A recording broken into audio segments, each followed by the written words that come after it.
شروع کرتا ہوں اللہ تعالیٰ کے بابرکت نام سے جو بڑا مہربان نہایت رحم کرنے والا ہے اور جو ظاہر اور باطن کو پوشیدہ کو بخوبی جانتا ہے۔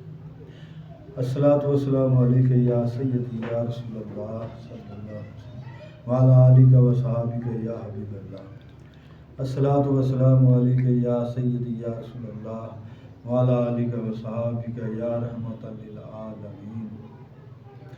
حدیث شریف میں وارد ہے کہ جنگ احد کے روز ایک جوان شہید ہوا۔ جب اس کو دیکھا تو اس کے پیٹ پر بھوک کے باعث پتھر باندھے ہوئے تھے۔ اس کی ماں اس کے چہرے سے غبار صاف کرتی جاتی اور کہتی تھی تجھے بہشت مبارک ہو۔ حضور اکرم صلی اللہ علیہ وآلہ وسلم نے اس عورت سے فرمایا کہ تجھے کیا معلوم، شاید یہ اپنے بخل کے باعث بھوکا رہا ہو اور اب وہ مال اس کے کام نہ آئے گا۔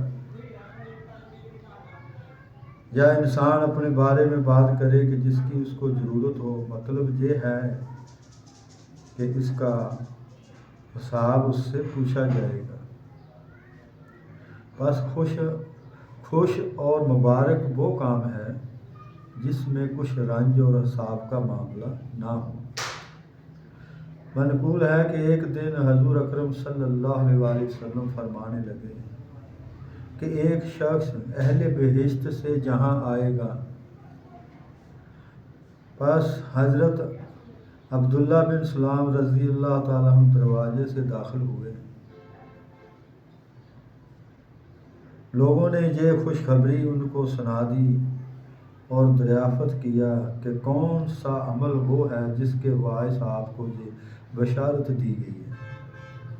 انہوں نے فرمایا کہ میرا عمل تو بہت تھوڑا ہے، لیکن میں نے کبھی بھی جس کام سے میرا تعلق نہ ہوتا اس کے بارے میں لوگوں سے دریافت نہیں کیا، اور نہ میں نے لوگوں کی بدخواہی کی ہے۔ معلوم ہونا چاہیے کہ جو بات ایک لفظ میں ادا ہو سکتی ہو، اگر اس کو 2 لفظوں میں ادا کیا جائے تو یہ دوسرا لفظ فضول اور زیادہ ہے اور اس کا بوال تمہاری گردن پر ہوگا۔ ایک صحابی رضی اللہ تعالیٰ عنہ نے فرمایا کہ اگر کوئی مجھ سے بات کرے اور اس کا جواب اس آب سرد کی طرح جو پیاسا چاہتا ہے میرے پاس موجود ہو، تب بھی میں اس کا جواب نہیں دوں گا۔ مبادا وہ جواب بےہودہ ہو۔ جناب مطرف رحمۃ اللہ علیہ ابن عبداللہ کہتے ہیں کہ حق تعالیٰ کے جلال کی تکریم اس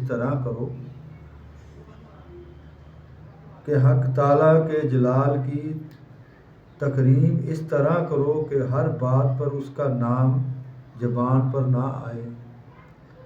مثلاً جانور اور بلی تک کو کہہ دیتے ہیں کہ خدا تیرا ناش کرے۔ حضور اکرم صلی اللہ علیہ وآلہ وسلم نے فرمایا کہ نیک بخت وہ شخص ہے جس نے جاب و گوئی سے خود کو روکا اور راہ خدا میں زیادہ مال صرف کیا۔ لیکن لوگ اس کے برعکس کرتے ہیں کہ مال کو فضول اور بیکار دبا کر رکھتے ہیں اور کلام فضول صرف کرتے ہیں۔ حضور سرور کونین صلی اللہ علیہ وآلہ وسلم کا ارشاد ہے، آدمی کو زبان درازی سے بدتر کوئی چیز نہیں دی گئی۔ تجھے معلوم ہونا چاہیے کہ جو کچھ تو کہے گا اس کا تیرے حساب میں لکھا جائے گا۔ جیسا کہ ارشاد باری تعالیٰ ہے، یعنی کوئی بات وہ زبان سے نہیں نکالتا کہ اس کے پاس ایک محافظ تیار نہ بیٹھا ہو۔ اگر ایسا ہوتا کہ فرشتے رائگاں باتوں کو نہ لکھتے اور باتوں کو تحریر میں لانے کے لیے طلب کرتے ہیں۔ نہ وہ 10 باتوں کی بجائے ایک بات لکھتے ہیں۔ ایسا نہیں ہے، بس سمجھ لینا چاہیے کہ بس یار گوئی میں وقت ضائع کرنا وہ اجرت ہے جو تجھ سے طلب کی جا سکتی تھی۔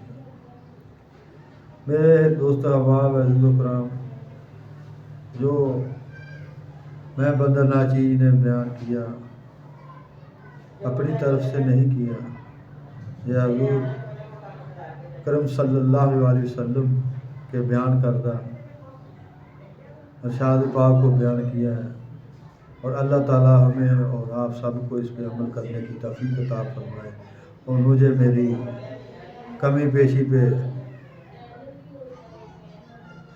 اللہ تعالیٰ سرخرو فرمائے، اور اللہ تعالیٰ ہم سب کا حامی ناصر۔ اللہم صلی علی سیدنا محمد وعلی آل سیدنا محمد وبارک وسلم۔